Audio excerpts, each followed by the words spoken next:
Magandang umaga, Pilipinas! Hello world! Ako si AC! At ako si Ana! At ito Chooks TV!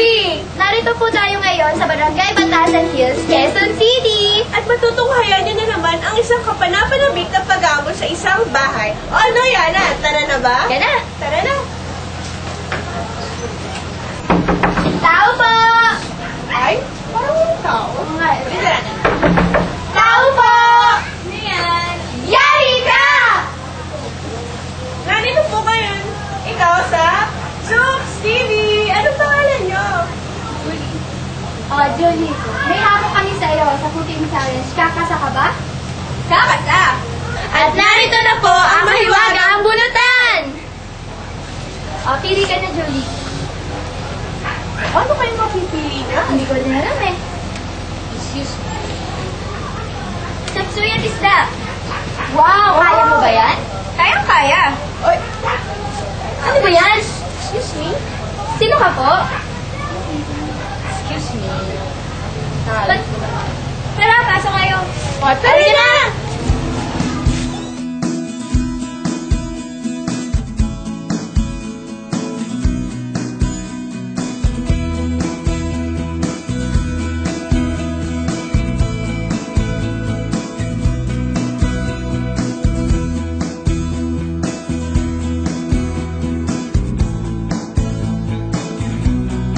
Ngayon naman po, magsisimula ng magluto si Julie, ang ating cooking challenger.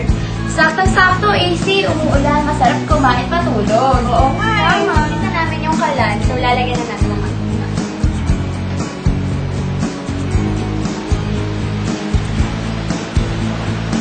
Ayan, pwede na. Hahin natin yung bawang.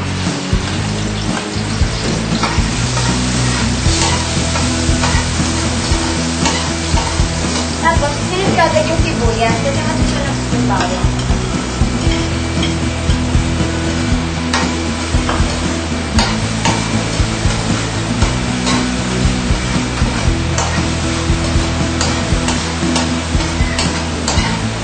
Bango.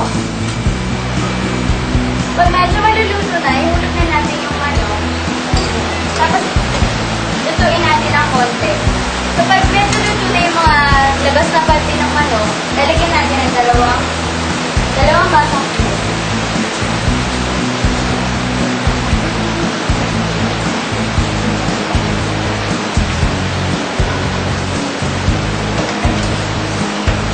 Lalakasan natin ng konti yung apoy para kumulo. Kumulo na. At ngayon, ang pinsan ni Julie na si Christine Moral ang magtitimpla ng chop suey. Ngayon, nalagyan natin siya ng asin.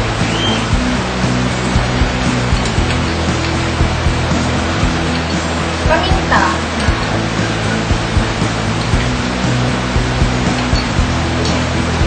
At isang buong seasoning. Para manood ang lasa nito pag nilagay na yung mga gulay. Pagpapatuloy ni Julie ang pagluluto ng chop suey.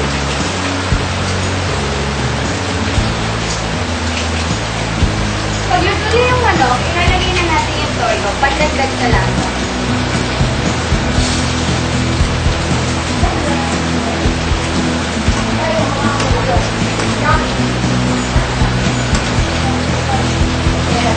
Tapos, ang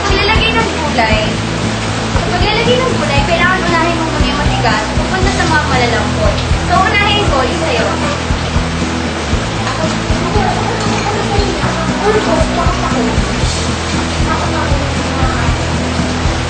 Medyo matagal siya lumambot, kaya pakuluan muna natin. Hanggang sa maging medium rare, tapos ilalagay na natin yung carrot. Malabuan na yung sayote, susunod ko na yung carrot.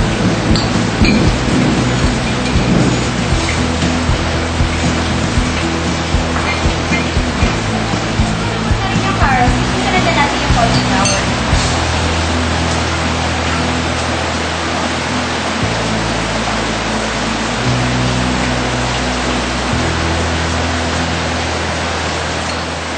At ngayon, pagkasabay-sabay na natin yung young corn, bell pepper, sitsaro, at celery. Dahil itong mga to, magkakaparehas kung gaano katagal lumambot. Ang ihuli natin mamaya yung mga madamot, yung mga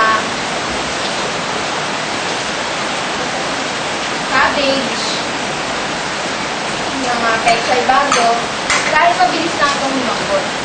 Lumambot yung mga gulay, sunod na natin yung mga dahon, yung repolyo,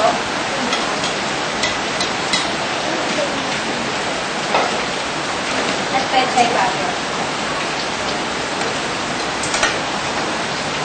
Haluin natin, ipapailalim natin sila para maluto sila. Tapos yung mga luto na, ilalagay sa ibabaw para hindi na masyado maluto. Para sa sabaw, nilagyan ko ng tubig yung cornstarch para mas madaling maluto. Nalagay natin siya dito para lumapat ng konti yung sabaw.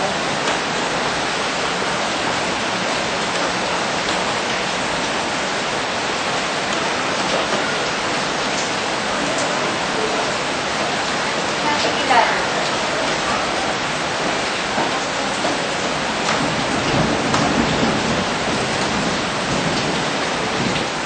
Kung makikita nyo, mas malabot ng konti yung sabaw natin kumpara sa kanina.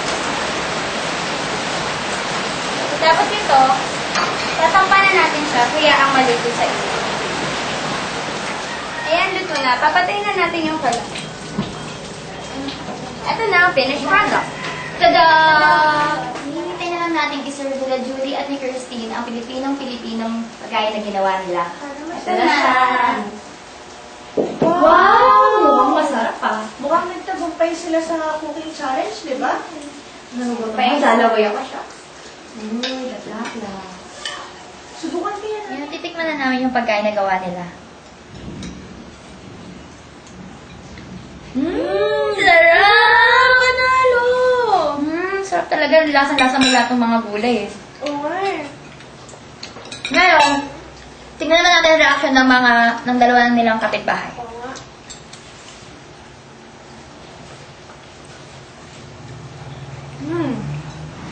Sarap! Ang sarap. Grabe. Malasang malasa yung mga seasoning na nilagay nila.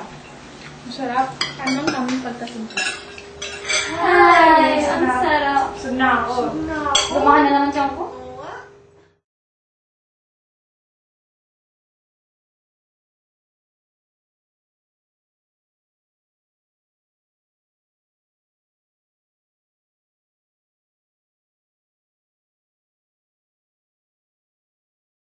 At ngayon naman po, ay kasama natin ang ating mga cooking challenger, si Julie at si Christine. So, Julie, anong nararamdaman mo ngayon na natapos mo na ang isa sa mga challenges namin? Masaya naman ako na na-share ko sa mga tao yung recipe na pinamana pa sa amin ng lola namin na si Vicky Corrales, no? So, nahirapan ka ba? Hindi naman. Basically, madali lang siya. Okay? Okay. Ikaw, Kirsty, anong feeling? Masaya siya, sobra. Tapos yung si Lola, okay, perfect. Mukhang mahal na mahal niyo yung lola niyo ah. Siyempre naman. Hi, Lola! Ayan, so nagpapasalamat kami sa inyo sa pagtanggap niyo sa aming hamon. Sana nasiyahan din kayo sa pag-a-ambush namin sa inyo. Oh, sure, okay lang. Masabay yung talent din namin. Ay, wala talent. Pati! Wala. Hindi naman